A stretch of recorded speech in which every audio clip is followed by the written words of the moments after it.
آپ کو کہا ہے کہ ہاف نہیں بنتی، ہاف ہی ہوگی۔ کہنے لگے تو 1000 دینار کیوں مانگ رہا ہے، 500 مانگتا۔ کہتا ہے 500 تو میں مانگ رہا ہوں پلاٹ کا، اپنے مکان کا۔ کہا اوپر والا 500 کس کا؟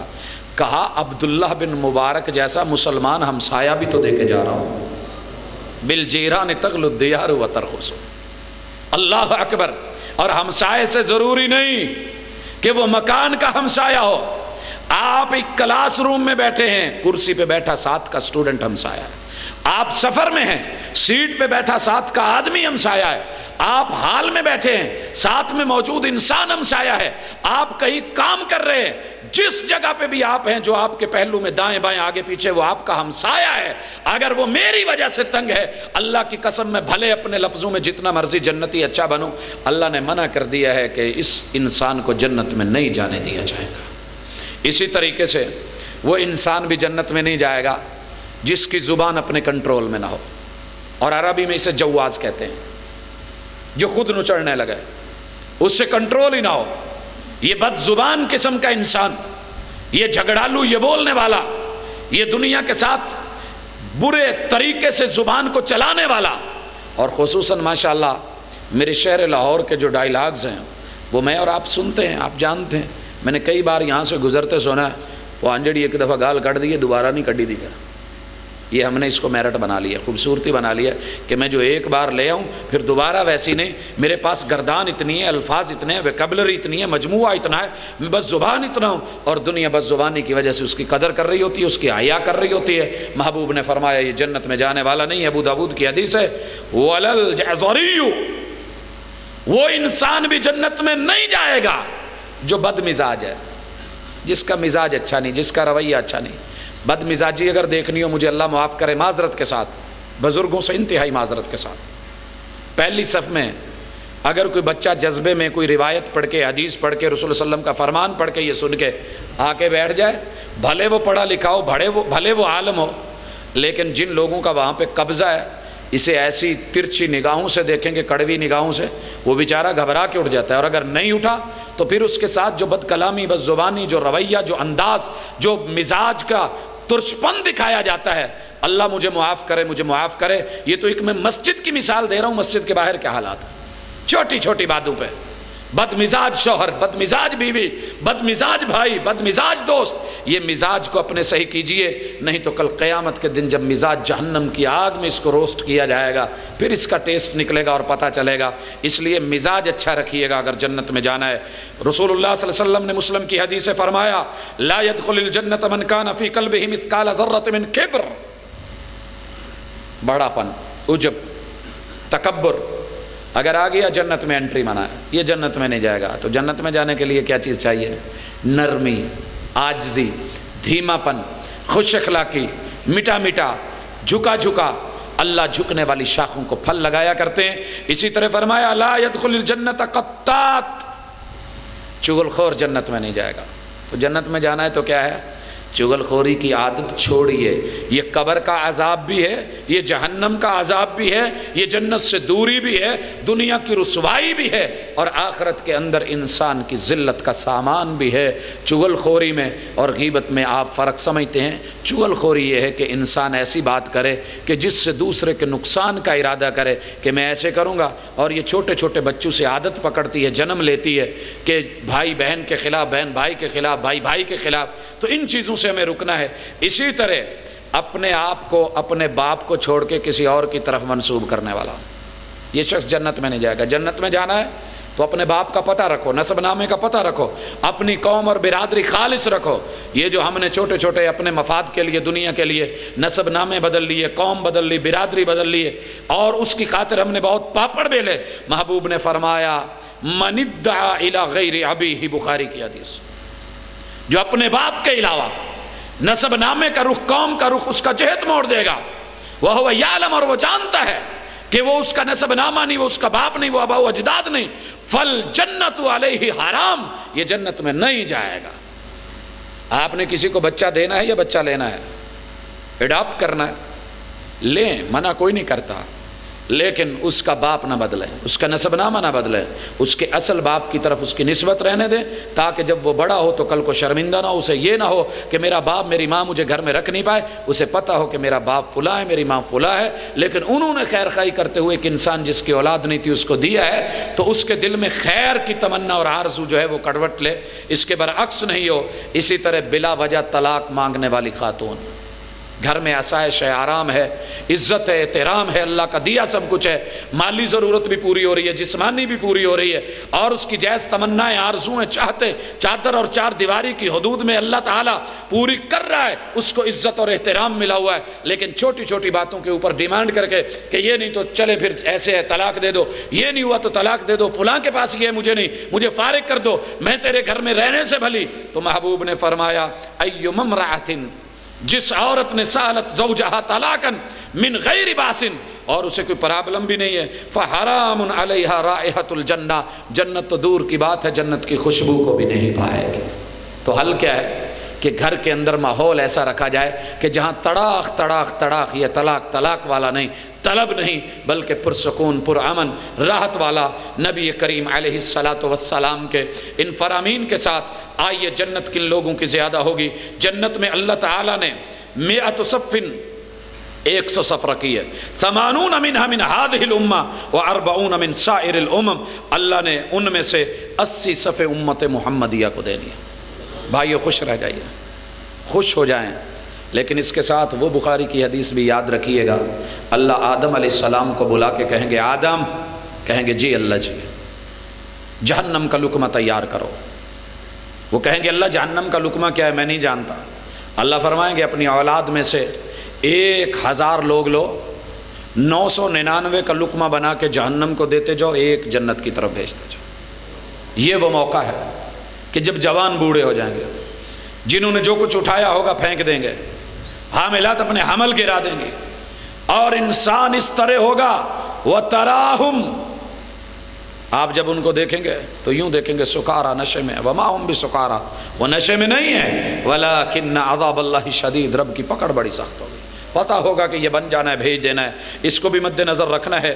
نبی کریم علیہ السلام نے ان چیزوں کے ساتھ جن چیزوں کا اعلان فرمایا، جنت میں کون جائے گا، يَدْخُلُ الْجَنَّةَ أَقْوَامٌ أَفْئِدَتُهُمْ مِثْلَ أَفْئِدَةِ الطَّيْرِ، جنت میں جائیں گے لیکن پرندوں کی طرح اڑتے ہوئے۔ یہ مسلم کی حدیث۔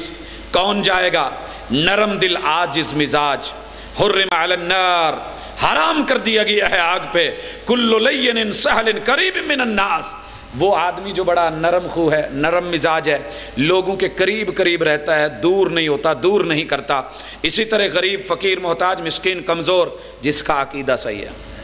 بھائیو یہ بات ذہن میں رکھ لو، اچھی طرح بٹھا لو، اللہ نے جو بھی عمل لینا ہے عقیدے کی ڈش میں لینا ہے، جو بھی عمل لینا ہے، دنیا کا خوبصورت سے خوبصورت عمل اگر عقیدے کی ڈش صحیح نہیں، میں دنیا کی مہنگی ترین چیز بنا کے اس کو اگر کسی گندی ڈش میں رکھ کے پیش کروں تو صاحب مزاج اچھے سلیم الفطرت لوگ گھن کھائیں گے، انہیں برا لگے گا۔ اللہ تعالیٰ کو اچھے سے اچھا عمل، نماز بھی لے کے آ جاؤ، نماز بھی لے کے آ جاؤ، اگر عقیدہ صحیح نہیں، قبول کرنا تو دور کی بات، میرا رب اس کو دیکھنا بھی گوارا نہیں کرتا۔ آپ نے وہ سنا ہے نا، آقا علیہ الصلوۃ والسلام نے فرمایا جو نجومی کے پاس گیا، اس کو اپنا ہاتھ دکھایا، پھر اس کی تصدیق کر ڈالی، 40 دن نمازیں پڑھتا رہے، قیام کرتا رہے، رکوع کرتا رہے، سجدے کرتا رہے، تشہد کرتا رہے، سبحان ربی الاعلیٰ کہتا رہے، سبحان ربی العظیم کہتا رہے، سبحانک اللہم و بحمدک کہتا رہے، ربنا ربنا بولتا رہے، یہ جو مرضی کرتا رہے، اللہ کو اس پہ غصہ ہی اتنا ہے کہ 40 دن تک اس کی نماز کی شکل دیکھنا بھی رب گوارا نہیں کرتے۔ یہ عقیدہ رکھو کہ میرا رب ایک ہے، ہاتھ کی لکیروں پہ نہ جائے غالب، نصیب ان کے بھی ہوتے ہیں جن کے ہاتھ نہیں ہوتے۔ عقیدہ صحیح کیجئے، پتھروں کے پیچھے لگ کے، مورتیوں کے پیچھے لگ کے، یہ نگ مجھے یہ کر دے گا، فیروزہ مجھے جو ہے دشمن پہ غلبہ دے دے گا، عقیق مجھے یہ کر دے گا، فلاں مجھے رزق دے دے گا، یہ پتھر خاک بدلیں گے تیری قسمت کا، یہ پتھر خاک بدلیں گے میری قسمت کو، میں جہاں رکھ دوں یہ کروٹ لے نہیں سکتے، یہ جہاں پڑے ہوں گئی ہوں، یہ عقیدہ ہو۔ چاند ستاروں کو دیکھ کے یہ دن کیسے گزرے، رات کیسے گزرے، آپ کا کل کیسے گزرے، سال کیسے گزرے، عقیدہ صحیح کیجئے۔ ان چاند ستاروں سے کیا پوچھوں کب دن میرے پھرتے ہیں، یہ تو بیچارے خود ہیں بھکاری، ڈیرے ڈیرے پھرتے ہیں، ان کے پیچھے لگ کے اپنے عمل کو برباد مت کیجئے۔ اگر عقیدے کی ڈش صحیح نہ ہوئی، عقیدہ صحیح نہ ہوا، خالص نہ ہوا، میرے رب نے بڑے سے بڑا عمل بھی منہ پہ مار دینا ہے۔ اور میں نہیں کہہ رہا، رب کا قرآن بولا، اور ہر جمعے میں آپ دوسری رکعت میں سنتے ہیں حل اتاک حدیث الغاشیہ، آپ کو وہ خبر نہیں ملی کہ جن کو جہنم چھوڑ دے گی اور جہنم ان کو لپیٹ لے گی۔ حالانکہ جنت میں میگنٹ پاور رکھی اللہ نے، دنیا کے سارے میگنٹ مل جائیں اتنی پاور سے وہ چھوٹے لوہے کو نہیں کھینچ سکتے جتنا ایک مومن کو کھینچے جانا چاہیے۔ اللہ نے اتنی طاقت، اتنی اٹریکشن، اتنا سلسلہ رکھا ہے جنت میں، لیکن اس کے باوجود بھی یہ محروم رہا، اس کو جہنم لپیٹ میں لے گئی۔ کون ہے یہ؟ وجوہ یومئذ خاشعہ، ان کے چہروں پہ رونق نہیں، آرام نہیں، سکون نہیں، چین نہیں، اطمینان نہیں، پیار نہیں، محبت نہیں، رب کی رحمت نہیں اور رحمت کا نزول نہیں۔ خاشعہ، ڈرے ہوئے، سہمے ہوئے، خوف کھائے ہوئے، رنگ اڑے ہوئے، کالے پڑے ہوئے، ماند پڑے ہوئے۔ کون ہے یہ؟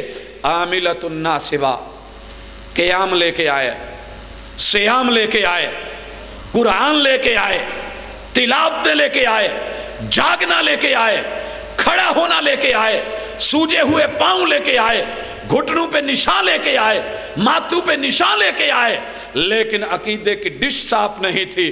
وجود پہ ڈلے ہوئے نشان کیا کریں؟ تسلا نارن حامیہ، جہنم میں ڈال دیا جائے۔ اسی لیے عقیدے کی ڈش صاف رکھو۔ تیری جبیں پر نشان پڑا تو کیا پڑا، تیری جبیں پر نشان پڑا تو کیا پڑا، کوئی ایسا سجدہ کر کے زمین پر نشان پڑے، دنیا کو پتہ لگے کہ یہاں سے کچھ صاف عقیدے والا گزر کے گیا ہے۔ محمد الرسول اللہ صلی اللہ علیہ وسلم کیسا نشان چھوڑ کے گئے؟ حجر اسود کو بوسہ دیا، عقیدے کا نشان چھوڑا، امت کی تربیت کر ڈالی۔ عمر جرار جیسے انسان آئے، سامنے کھڑے ہوئے، کہنے لگے حجر اسود فخر مت کرنا اور غرور میں مت آنا، پہلے میرا عقیدہ سن۔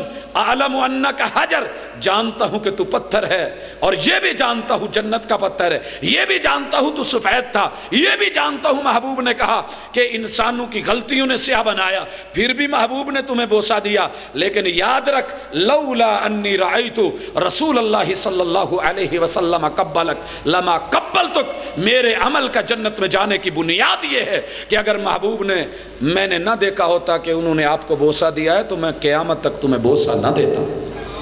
یہ عقیدہ ہونا چاہیے، یہ ایمان ہونا چاہیے، پھر جنت ملنے والی ہے۔ اور یارو اس ڈش کے بغیر، عقیدے کی صحت کے بغیر، اس کی صفائی کے بغیر جنت ملنے کا سوال اپنے ذہن سے نکال دینا۔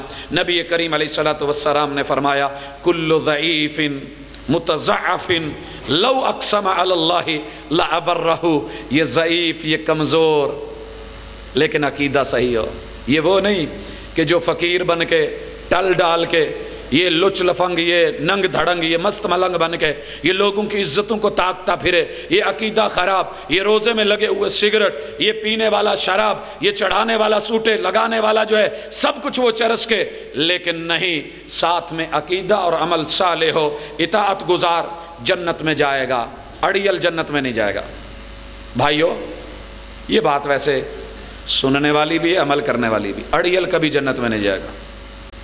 اڑیل، میں لفظ کیوں بول رہا ہوں؟ آپ نے فرمایا کل امتی یدخلون الجنہ، میری ساری امت جنت میں جاتی رہے گی، الا من ابا، جو اڑ گیا وہ مر گیا، وہ نہیں جائے گا۔ صحابہ کہنے لگے ومن یابا یا رسول اللہ کے رسول صلی اللہ علیہ وسلم، اڑیل کون ہوگا، کون اڑے گا؟ جنت مل رہی ہو، سامنے نظارے ہوں، حور و قصور ہوں، آپ ساتھ میں ہوں، آپ کہہ رہے ہوں، فرمایا من اطاعنی دخل الجنہ، جو میرے حکم اور اشاروں پہ چل گیا وہ جنت پہ چلا گیا، جس نے میری طریقت لے لی وہ جنت میں گیا۔ ومن عصانی فقد ابا، اور جس نے میری طریقت چھوڑ کے کسی اور کی طریقت کو لیا، کسی اور کے انداز، رویہ، سٹائل اور ادا کو لیا، کسی اور کی سنت اور اسوہ کو لیا، وہ آدمی اڑ گیا، اور جو اڑ گیا وہ جنت میں نہیں گیا۔ اسی طریقے سے نبی کریم علیہ السلام نے کہا کہ دن میں 12 رکعت جو ہے سنتوں کی حفاظت کرنے والا جنت میں ہے۔ یہ موقع ملا ہوا ہے، آج سنن اہم کر لیں۔ اسی طریقے سے نبی کریم علیہ الصلوۃ والسلام نے کہا خوش اخلاق جنت میں جائے گا، تہجد گزار جنت میں جائے گا، اور نفلی روزے رکھنے والا جنت میں جائے گا، دوسروں کو کھانا کھلانے والا جنت میں جائے گا، ڈیرے دار جنت میں جائے گا، لیکن کب؟ جب عقیدے کی ڈش صحیح ہوگی، وگرنہ حاتم تائی نے بڑے کھانے کھلائے، دنیا میں رہ گیا، اس کو اس کی شہرت